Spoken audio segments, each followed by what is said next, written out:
কারণ এই তামিম ইকবাল আমরা দেখেছি যে জাতীয় দল থেকে তাকে কিভাবে সরানো হয়েছে, সেটার কারণটা কি?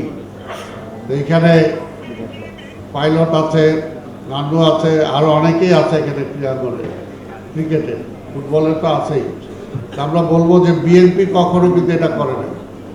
বিএনপির এই ক্রিকেটে যদি আমরা দেখি যে আমাদের কোকো সেই সময় কি করেছে, সেই সময় ক্রিকেট অথরিটি, যেটা আমরা ক্রিকেট বোর্ড, সেই ক্রিকেট বোর্ডে কারা ছিল?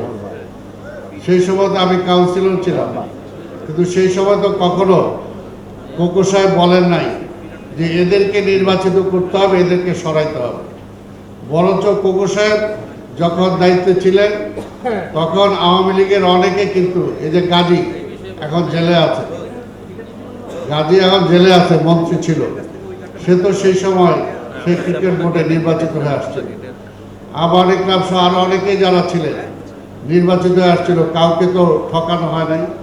কিন্তু আমরা দেখেছি যে গত 17টা বছরে তারা গুনে গুনে যে বিএনপির সাথে মিনিমাম সম্পর্ক আছে তাদেরকে তারা সরিয়েছে।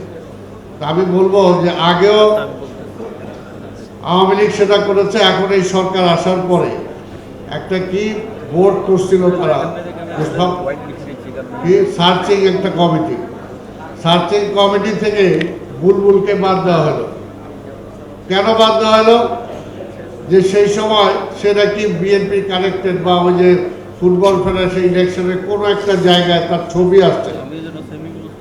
আমরা বলি আজকে সার্চিং কমিটি থেকে আওয়ামী লীগের সাথে যে অনেকের ছবি আছে তারা কি বাদ পড়ছে?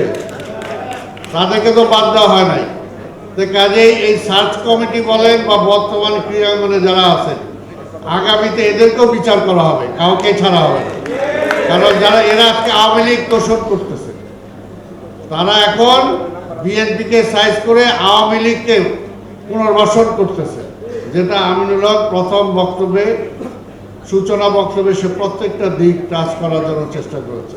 তা আমি আর বক্তব্য দীর্ঘায়িত করবো না, আমরা শুধু এটাই বলবো যে ক্রীড়াঙ্গনকে আমরা কখনো দলীয়করণ করি না, কখনোই না, নেবার।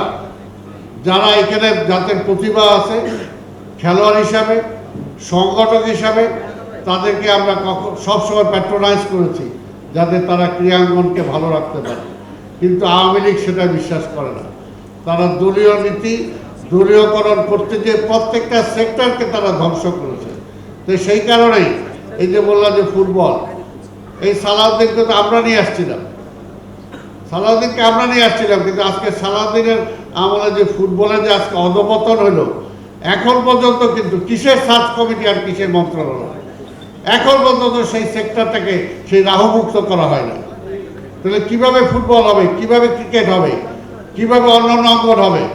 আজকে এখানে বিভিন্ন ফেডারেশনের কর্মকর্তারা এখানে আছেন। আজকে তপন বলে গেল যে গত আমলে, আওয়ামী লীগের আমলে ক্রীড়াঙ্গনে এদেরকে কিভাবে জেল খাটতে হয়েছে, কিভাবে নিগৃহীত হয়েছে। কিন্তু আমরা দেখেছি যে আমাদের সময় কোনো ক্রীড়া সংগঠনকে, কোনো খেলোয়াড়কে যদি রাষ্ট্র সরকার যদি কোনো ব্যবস্থা নিত, সবাই ঐক্যবদ্ধভাবে আমরা সেটাকে প্রতিহত করার জন্য চেষ্টা করতাম।